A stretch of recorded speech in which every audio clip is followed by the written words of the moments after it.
This is the Star News Brief. I'm Joeli Regi.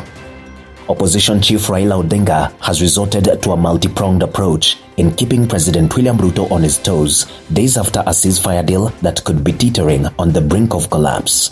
Raila has declared a return of people's barazas and town hall meetings coming at a time the government is in a financial crisis as the cost of living spirals.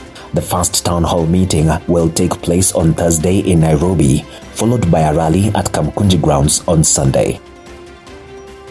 Get a copy of the Star e-paper for only 40 shillings by logging on to www.mgazzetti.com.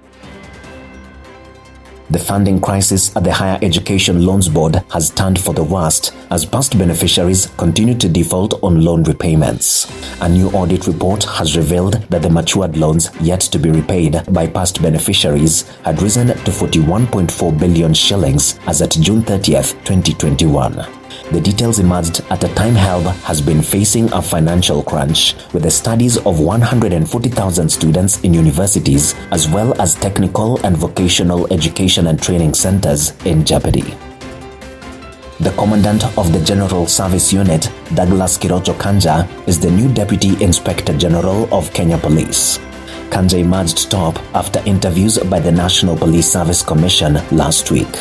He takes over from Edward Mbugua, who retired from the service. Kanja, a career police officer, rose through the ranks within the GSU to take over as the commandant of the support unit. He was named the commandant of the GSU in 2018. Interior Cabinet Secretary Kithure Kindiki came under fire on Wednesday as MPs confronted him with questions on insecurity incidents in the country and police response to protests.